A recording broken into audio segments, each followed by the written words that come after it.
दोस्तों, बहुत समय पुरानी बात है कि एक यंग लड़का था। उसे तीरंदाजी का बहुत शौक था। तीरंदाजी करते करते वो विश्व का सर्वश्रेष्ठ तीरंदाज बन गया और करते हुए उसे अपने ऊपर अभिमान बहुत आया। वो लोगों को तीरंदाजी की प्रतियोगिता में हराता और उनका उपहास करता, उनका मजाक उड़ाता। लोगों को ये बात अच्छी नहीं लगती थी। कहते हैं ठीक है, तुम बेस्ट हो, लेकिन लोगों का उपहास क्यों उड़ाते हो। एक दिन एक व्यक्ति ने उसे बोला कि यदि तुम्हें अपने ऊपर इतना अभिमान है तो इस गांव के कोने में एक बुजुर्ग व्यक्ति रहता है, उसे हरा कर दिखाओ, तब हम मानेंगे तुम सर्वश्रेष्ठ हो। तो उसने कहा इसमें कोई बड़ी बात नहीं है, मैंने तो बड़े बड़ों को धूल चटाई है, मैं आराम से उनको हरा सकता हूं। गया बुजुर्ग व्यक्ति के पास, उन्हें चैलेंज किया कि मैं आपको इस प्रतियोगिता में हराना चाहता हूं, आप मेरे चैलेंज को एक्सेप्ट करेंगे। उसने कहा बेटा, मैं तो बुजुर्ग हो चुका हूं, अब मुझे हराकर क्या करोगे। उसने कहा लोग बोलते हैं जब मैं आपको हराऊंगा तभी मैं सर्वश्रेष्ठ कहलाऊंगा। मुस्कुराने लगा। उसने कहा ठीक है, मैं तुम्हारे चैलेंज को एक्सेप्ट करता हूं। ऐसे ही एक बड़े मैदान में आए और उन्होंने प्रतियोगिता आरंभ की। लड़के ने तीर लिया, एक्यूरेट निशाने पर लगाया। दूसरा तीर लिया, दूसरा तीर पुराने पहले तीर को भेदता हुआ फिर एक्यूरेट निशाने पर लगाया। उसने कहा बुजुर्ग व्यक्ति से, आप ऐसा कर सकते हैं।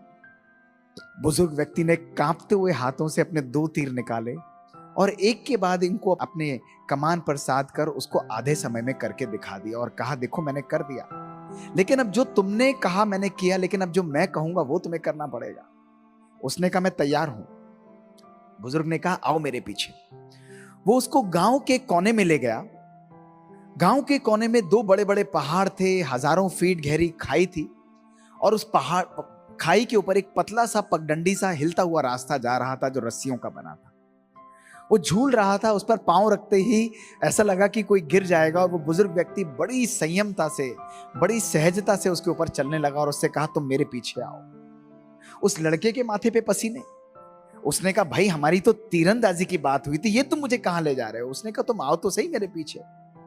तो वो उसको पीछे जाने लगा और उसके माथे पर पसीने, बीच में आकर वो खड़े हो गए और उस बुजुर्ग व्यक्ति ने कहा मेरा पहली चैलेंज तुमको।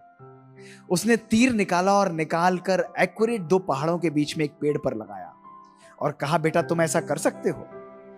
उस लड़के ने अपने कांपते हुए हाथों से तीर निकाला और तीर निकालकर उसे साधने की कोशिश की। डर लग रहा था, हाथ कांप रहे थे। उसने तीर छोड़ा लेकिन वो तीर निशाने के आसपास भी नहीं पहुंचा।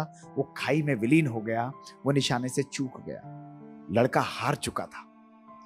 उसे पता था कि वो पराजित है। वो उस बुजुर्ग व्यक्ति के चरणों में गिर गया और उस बुजुर्ग व्यक्ति से बोला मुझे क्षमा करिएगा, मुझे अपने ऊपर अभिमान आ गया था। तो बुजुर्ग व्यक्ति मुस्कुराते हुए बड़े प्यार से उसे उठाया और अपने गले लगा लिया और उससे बोला, और क्या बोला ध्यान से सुनिए। उसने कहा बेटा तुमने तीर और कमान पर पूर्णतः निपुणता हासिल की है।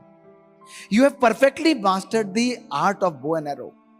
लेकिन वो मन जो तुमको हर परिस्थिति में एक्यूरेट निशाना लगाने की शक्ति देता है, उस मन पर तुम्हारा अभी भी नियंत्रण नहीं है। इसलिए जब तुम्हारा मन असीमित होता है, संयम में नहीं होता, तो तुम्हारा निशाना चूक जाता है।